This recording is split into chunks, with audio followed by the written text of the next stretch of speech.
আসসালামু আলাইকুম। আজকে আমরা কথা বলবো ১৭ ঘন্টা ফাস্টিং নিয়ে বা অটোফেজি নিয়ে। ১৭ ঘন্টা ফাস্টিং বা অটোফেজি এর উপকারিতা নিয়ে।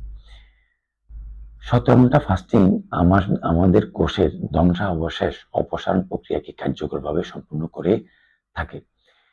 আমাদের কোষ যখন শক্তি উৎপাদন করে তখন কিছু আন্তঃকোষীয় ধ্বংসাবশেষ তৈরি করে। এই ধ্বংসাবশেষ যদি অপসারণ করা না হয় তাহলে কোষ ধীরে ধীরে মরে যাবে। বুঝতে পারতেছেন এটা কত বিপজ্জনক। এই কোষের আন্তঃকোষীয় ধ্বংসাবশেষ অপসারণ প্রক্রিয়াকে কার্যকরভাবে সম্পূর্ণ করে থাকে। ১৭ ঘন্টা ফাস্টিং আমাদের অটোফেজিকে উদ্দীপিত করে, যা আমাদের কোষগুলোকে পুনরুজ্জীবিত করে এবং সার্বিক স্বাস্থ্যের উন্নতি ঘটায়।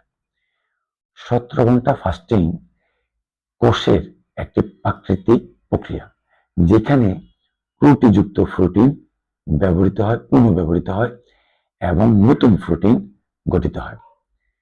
১৭ ঘন্টা ফাস্টিং আমাদের সমস্ত শরীরের একটি প্রাকৃতিক পরিষ্কার করার প্রক্রিয়া।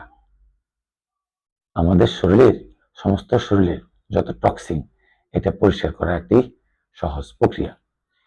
১৭ ঘন্টা ফাস্টিং আমাদের আমাদের আভ্যন্তরীণ বিষাক্ত পদার্থ অপসারণ করে থাকে, যা আমাদের সকল কোষকে পুনরুজ্জীবিত করে থাকে। ১৭ ঘন্টা ফাস্টিং নিয়মিত করলে আমাদের ওজন নিয়ন্ত্রণে থাকবে। আমরা যারা বেশি মোটা হয়ে যাচ্ছি, আমাদের পেট বড় হয়ে যাচ্ছে, আমরা যদি ১৭ ঘন্টা ফাস্টিং প্রতিদিন করতে পারি তাহলে এটা আমাদের ওজন নিয়ন্ত্রণ করবে। ১৭ ঘন্টা ফাস্টিং আমাদের শরীরের বিপাক ক্রিয়াকে বৃদ্ধি করে। ফাস্টিং ১৭ ঘন্টা ফাস্টিং মন ও শরীরকে শিথিল রাখে, যা আমাদের মানসিক স্বচ্ছতা বাড়ায়, ব্রেনের কার্যক্ষমতা বাড়ায়।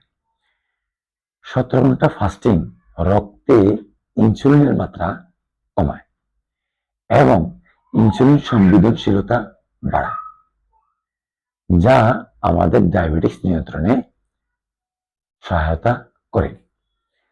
১৭ ঘন্টা ফাস্টিং আমাদের শরীরের প্রদাহ কমায়। আমাদের অনেকেরই শরীরের বিভিন্ন জায়গায় ব্যথা বেদনা থাকে, এই প্রদাহ কমায়। ১৭ ঘন্টা ফাস্টিং আমাদের অনেক ধরনের রোগের ঝুঁকি হ্রাস করে থাকে, আমাদের রোগ প্রতিরোধ ক্ষমতা বাড়ায়। প্রিয় দর্শক, আমরা অবশ্যই এই ১৭ ঘন্টা ফাস্টিং সহজে প্রতিদিন করার চেষ্টা করব। আজকে এই পর্যন্তই। আসসালামু আলাইকুম।